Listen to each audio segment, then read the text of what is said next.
Dan sebab tu saya bila beritahu disambut oleh Datuk Kuasa ini, saya kata kita kena buat sambutan Hari Raya. Jadi saya sama-sama akan selamat Hari Raya, selepas ini kita makan sekali. Saudara Datuk Pramuji, Terupan Presiden Satuan Ambedkar, Menteri Muslim, yang juga sampaikan ucapan yang sangat baik malam tadi. Tahniah. Yang utama, Lady Kerja Tinggi India, Imrau Ambedkar, Om Raja, Timbalan Menteri, rakan-rakan yang saya muliakan, termasuk Musi Mitra yang baru, Prabha. Saya memang mengagum PR Ambedkar, dan pernah beberapa tahun yang lalu saya sampaikan ucapan dengan sedikit nota menyingkap kupasan beliau, perjuangan beliau, pengalaman beliau. Jadi sebab itu bila diundang untuk bersama, saya rasa satu penghormatan, kerana dia bukan satu upacara biasa, tapi satu tokoh, kalau ibarat tokoh besar India dan juga dunia yang memperjuangkan erti kebebasan, keadilan, terutama bagi golongan yang miskin dan terpinggir. So I come here on two issues. Of course, first, Ambedkar, whom I personally admire immensely for his vast contribution, struggle and sacrifice. He's a man of ideas who believe in a just cause, not only for his community, but also the progress of India and kind. Now, ladies and gentlemen, we now live in an age where opinions are swiftly formed and swayed by the most sensational images and sound bites. Outrage has become the currency of attention, where candid conversations descend into acrimonious debates. Therefore, it has become increasingly vital to nurture an environment where depth and nuance prevail over quick and impulsive judgments. We must all strive to make Malaysia a place where a healthy, vibrant intellectual discourse can thrive. Diverse perspectives are valued, and disagreements are approached with civility. Otherwise, we become pawns in the racist agenda and by the religious peccadilloes. We see this not only among the Malays, a subsegment of Chinese, and also Indians, other than some indigenous tribes. If we want Malaysia to survive, we have to go back to the core values and principles of humanity, of justice, of unity, because that will ensure our success. Not to pander to the racist agenda of various races, to showcase their importance by showing at least only their problem or their segment of the population without regard to the general interests of the country. It is therefore precisely for this reason that I am very grateful, you, Mr. President, to join you in an event where we honor thought, knowledge, and contemplation as we pay homage to a singular sage, a beacon of wisdom, and a trailblazer for the ages. Now, Excellencies, ladies and gentlemen, there is no easy way to encapsulate the story of a man as consequential as Dr. B.R. Ambedkar. But the greatest inspiration from his life is surely his indomitable spirit. This was a person who personified courage and fortitude, whose unwavering determination has given us what is possibly history's most remarkable example of the power of education, hard work, and indomitable spirit. As most of you have already known, Ambedkar was born on this day in 1891 into a community that was historically deemed Dalit. Those days, untouchables. It was a different time and a different place, fighting not only the outrageous colonial empire, but also a culture and a caste system is basically so inhuman.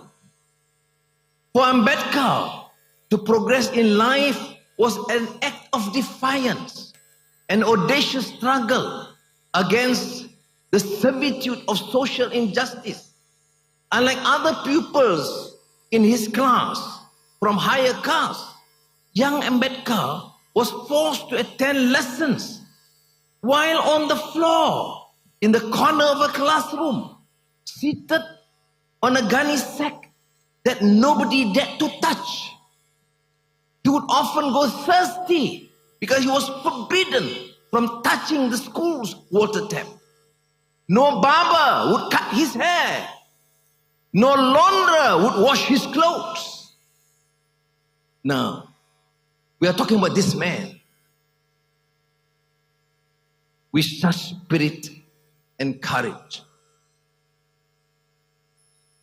He wanted to study Sanskrit, but that was the classic language for the elites, but was denied because that language was considered too sacred for a Dalit.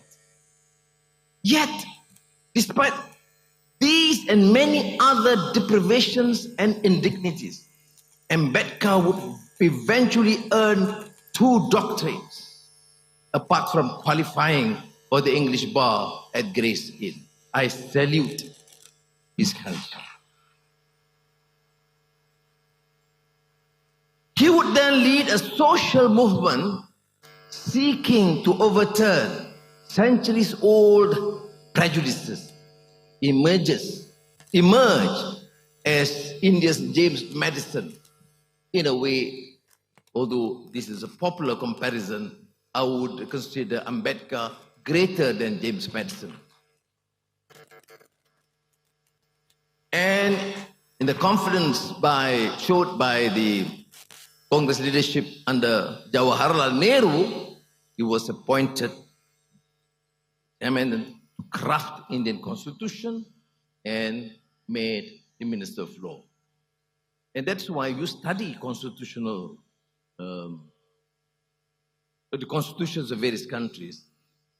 Indian Constitution is quite spectacular in terms of addressing central core issues about freedom, about basic rights, about the rights of those deprived, social depravities, which we in Malaysia benefited a lot when we crafted our constitution in 1957, or prior to that, even by the Reid Commission. His writings and speeches covered subjects as diverse as economics, constitutional law, partition of India, linguistics, theology, and of course, central question of caste. I was telling Stephen Sim that whilst in prison in Singapore, I have extensive notes. Now, I should share with you because his enormous lectures and writings and books in English, and these copious notes gave me this sort of a real understanding of the struggle of those in the minority and who had to struggle beyond what is deemed a normal path. Now, although most of his writings were tailored to the politics of his time in Indian history, nevertheless, much of the writings that I referred to in my copious notes is timeless and remains relevant to us today, not only in India and other parts of the world. So I mentioned to Datuk Panjamurti, it's not enough to have such conferences and attempt to celebrate his greatness, but to popularize. I mentioned this, and my Indian friends would excuse me, talking to my Indian friends in Penang and in Johor. Some have heard, but no real understanding what Ambedkar stood for. And I think for Malaysia, not only for the ethnic Indians, but the Malays, Chinese, Malaysians, you must honor this great sage, the great man. Now, the central thesis of his argument is, of course, social democracy. Social democracy, a concept quite distinct from the current European understanding of the term. While we may be familiar with the French Revolution motto of liberté, égalité, fraternity, for Ambedkar, it is not enough to have mere legal and political trappings of democracy. Now, one of his great addresses in December 1949, in his final speech to the India's Constituent Assembly. Now, I'll pause on that, okay, for a while. We are talking about his address to India's Constituent Assembly. I think Stephen and our MPs should share his speech to some of our MPs to understand a speech in Parliament must be well crafted and of quality. Too much excesses and nonsense is being said in Parliament. You must learn from the experience of Ambedkar. Then is an opportunity to you to craft good ideas, good criticism, alternative views, not mudslinging and heckling and bringing shame to the quality of parliamentarians in our country. Now, what did he say in his last 1949 Constituent Assembly speech? And Ambedkar said, without equality, liberty would produce the supremacy of the law, the supremacy of the few over the many. Supremacy of the few of the many. Economic, law, education. Now, without equality, you will continue to find this gross inequality between the very rich, the elites, and the masses. 1949, he reminded us. Now, equality without liberty would kill individual initiative. Without fraternity, liberty would produce the supremacy of the few over the many. This is a very compelling case, what we mean by freedom. Of course, now we see reformacy or the Madani notion. What I take from Ambedkar's philosophy is the compelling idea that democracy needs to be underpinned by societal commitment to achieve certain ideals and aspirations. I'm especially attracted to his emphasis on fraternity, which is essential for the fostering of unity, undoubtedly a central pillar in Malaysia Madani, our philosophy of nationhood. Ambedkar understood that the formal structures of democracy, elections, parliament, courts, well, they are necessary, but they are not sufficient in themselves. Strengthening the institution of democracy is not only to ensure the independence of the judiciary or the free media or a vibrant parliament. No society in the world fulfills these aspirations in total. We all struggle to achieve these ideas in one way or another. Yet, a firm commitment to them is essential if democracy is to flourish. Another potent example for Ambedkar's life comes from his commitment to women's rights, where one of his primary concerns was for greater equality under the law.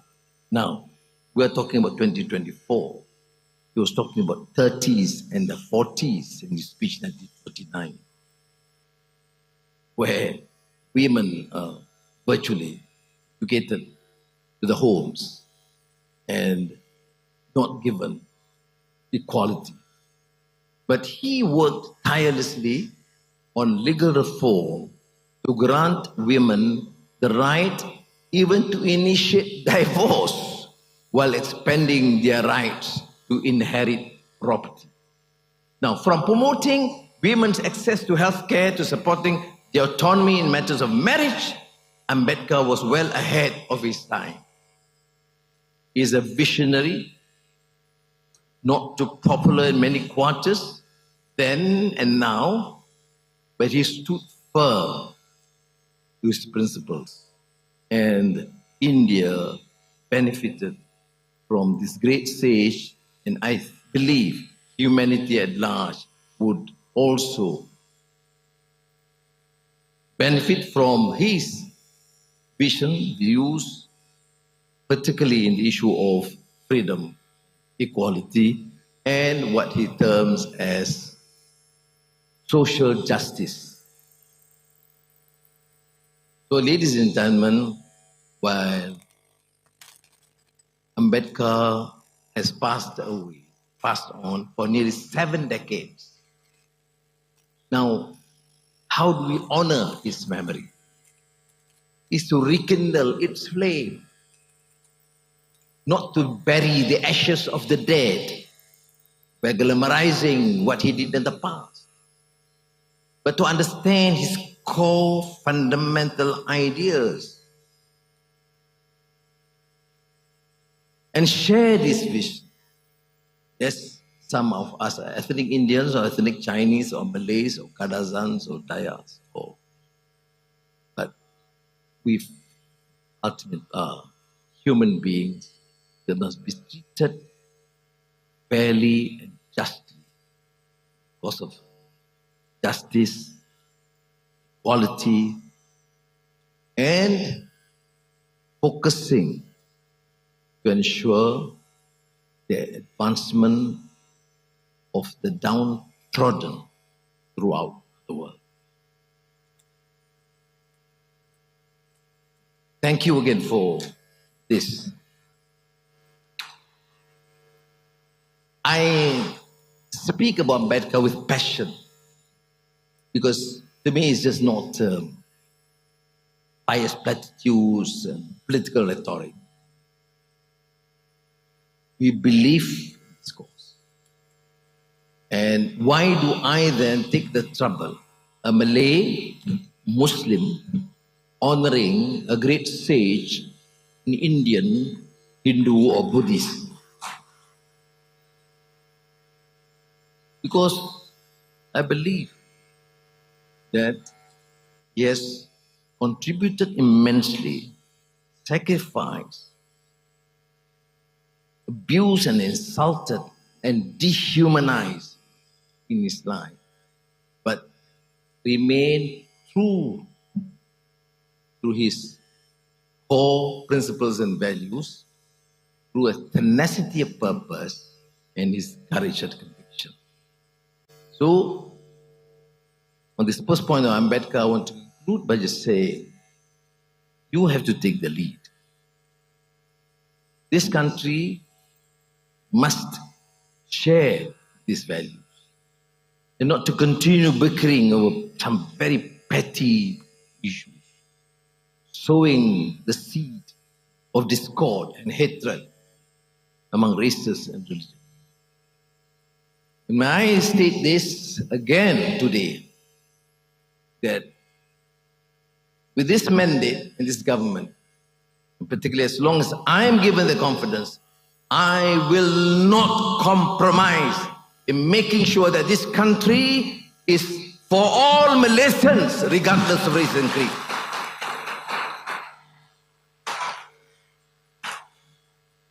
Baik, saya nak sambung sedikit lagi tentang masalah yang dibangkitkan oleh masyarakat India di Malaysia.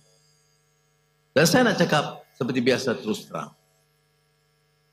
Saya sudah jadi Perdana Menteri lebih pada setahun.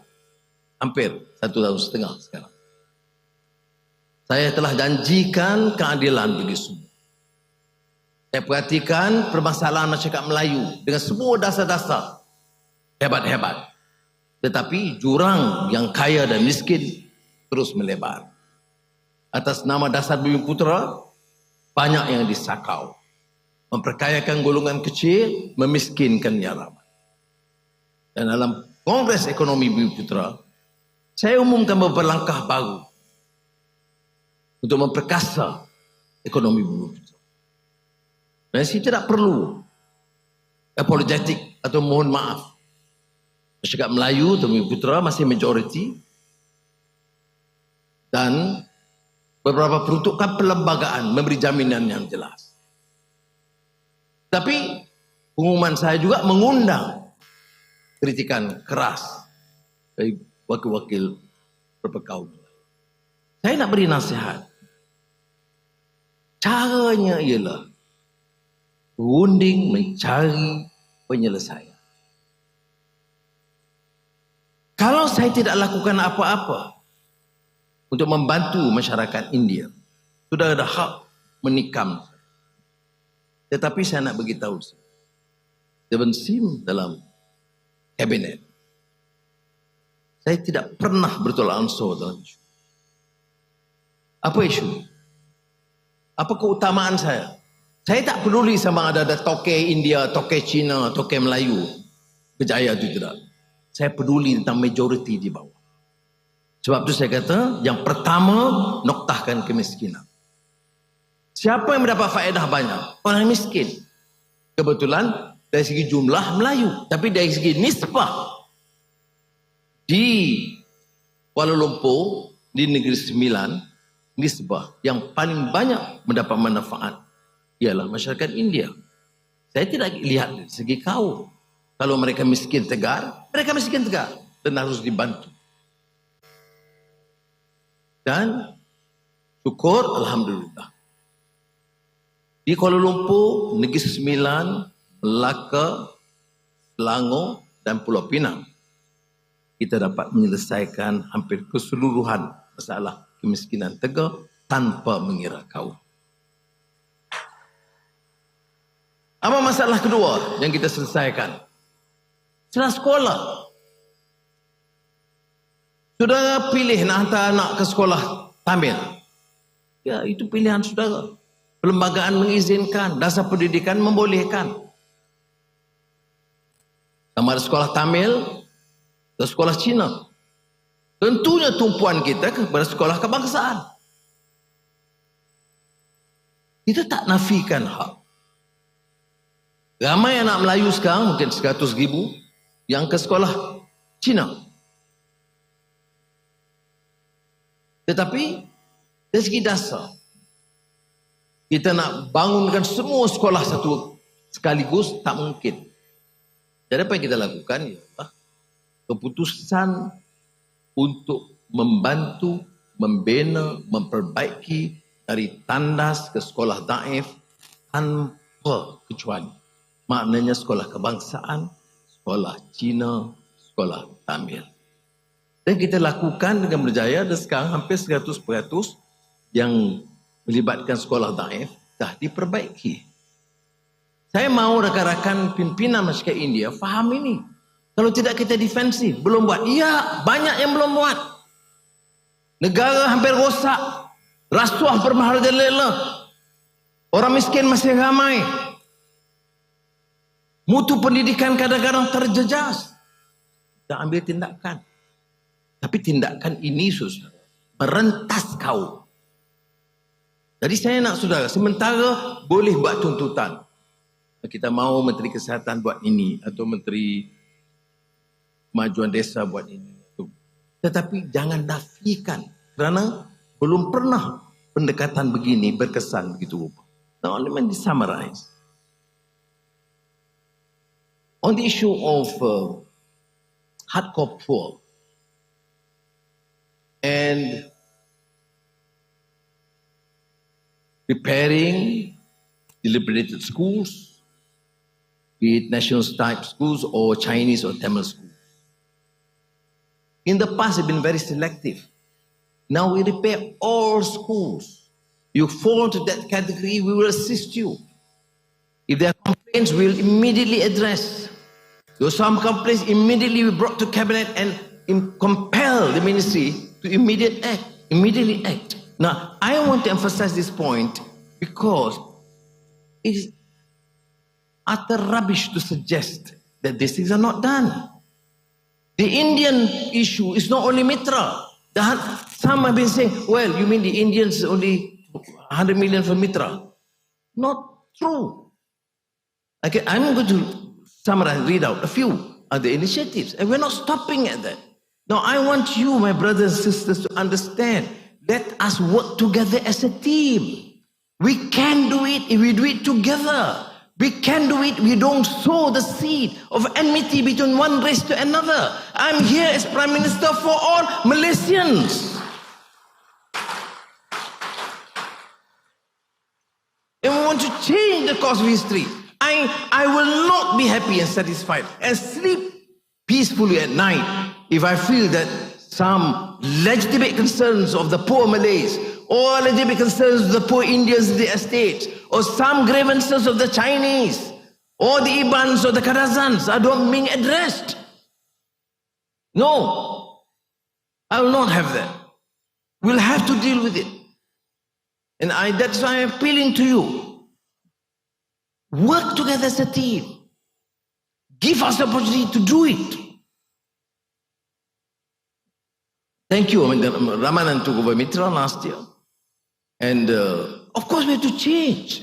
Because there were problems in the past. We have to address. Every single cent must be accounted for. There must be proper auditing of all expenses. I will not compromise with it. Whether you're a Malay minister or Indian minister, you must understand that this is the new rule in this government. Okay. Now, this has been announced quite a number of times. Mitra, I will not repeat. Then other than that, how do you expect me to respond? Some of my old dear friends, including some Indian friends, who are saying, oh, Anwar has left his ideals, and it's okay, I'm a politician, you can criticize. But be honest about it. The solution to the ethnic Indian problem is not only Mitra. If you ask me, I don't want to have Mitra. I want everything to be transparent. But then it is already there. If I just cancel, there'll be riots. So it's okay, proceed. But other than Mitra, we have Tekun. How much you spend for Tekun? For Indian community, 30 million. Amanah Ikhtiar. I set up when I was finance minister decades ago for the very poor Malays in the villages. But now, in 2024, we added 50 million ringgit just to cater for Indian families. And the total allocation for 2024, adding to the 23 budget, is 71 million ringgit, Amanah. Okay? So, I'm compelled to say these things because He said, nothing has been done. And, ayo, kata balik. And some of you, ya. Betul lah, ini Anwar tak ada gunanya nyanyi na ita. Sudah lupa kita. Ya, dia dulu Shivaji the boss, sekarang Shivaji the coolie. I have to say this, bersama dia. Umpamanya, sekolah baru yang dibuka 2023, 2024, SJKT Ladang Bukit Ijuk, kita tambah 200,000 kali keperluan baru ni. SJKT Sivil Selangor Mac 2024 buka. SJKT Sangga Negeri Sembilan Mac 2024 buka. SJKT Pertang Negeri Sembilan Mac 2024. SJKT Hiwot Perak Mac 2024. Dan mereka minta saya rasmi, mungkin saya akan pergi rasmi sekolah itu. Jadi, dan ada yang lain-lain. Bagaimana kita kata tak ada langsung? Tak betul. Kemudian yang dana tambahan 30 juta untuk pembangunan SJKT. Termasuk SJKT Bukit Tajam. Ini Steven minta. YMHA Perak, North Hammock Selangor, Kuala Besar Johor, SJKT Rini Johor.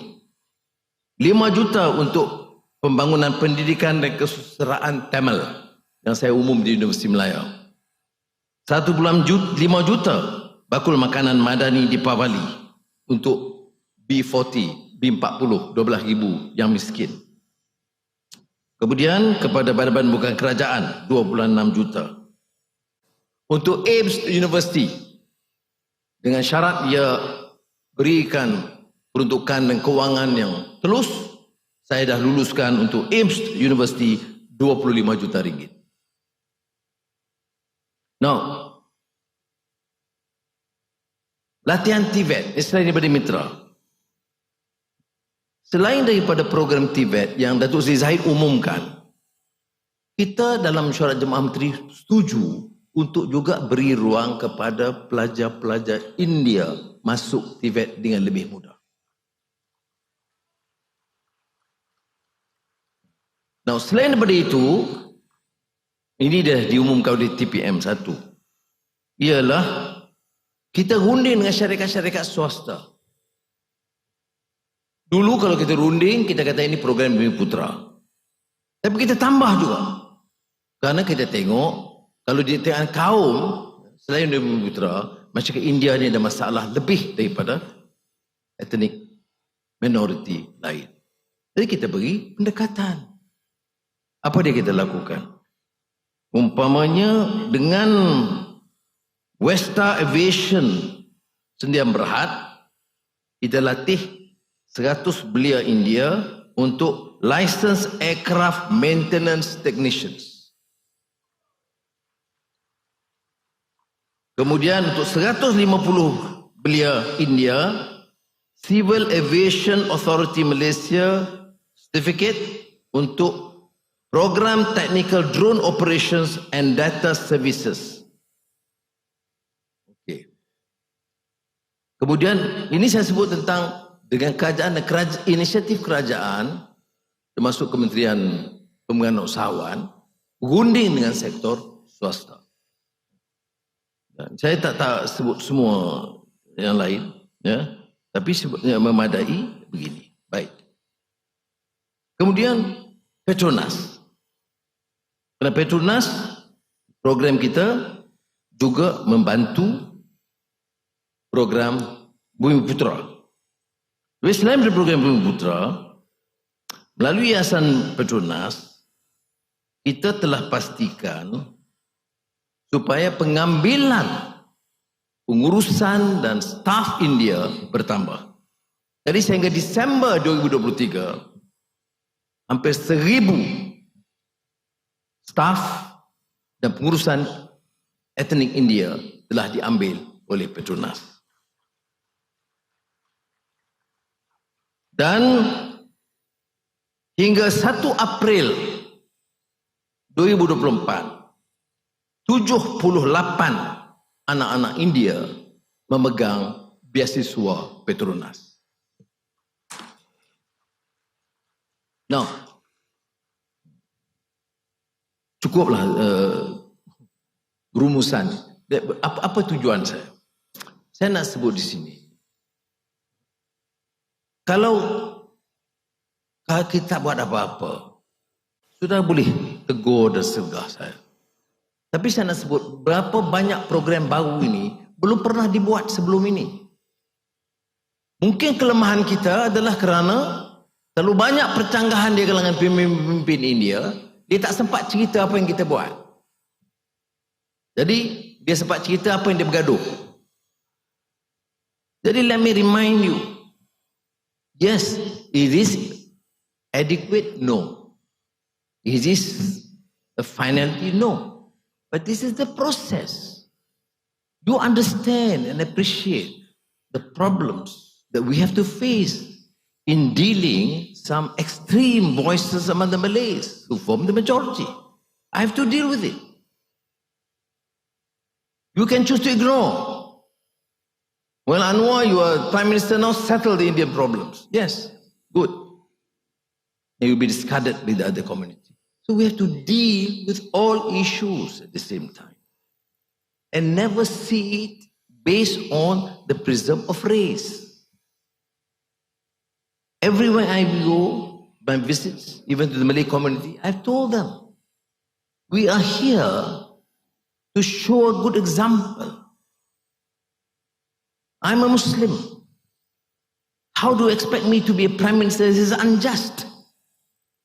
The continued discrimination. Oh, in some other countries, they discriminate against Muslims or minorities. That's their problem. I want to prove a point.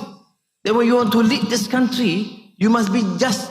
You must be just to all Malaysians, to all our citizens. We have to reciprocate. We must therefore understand that we have to do this together.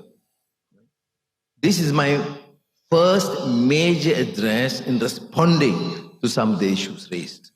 I've not read all the programs or initiatives done. We have the minister, we've been seeing, and many deputy ministers, and all these leaders of agencies and MPs. Let us do it together. Yes, you can continue to criticize or give some new suggestions. Yes, there are many other issues not resolved. Do I agree? Yes.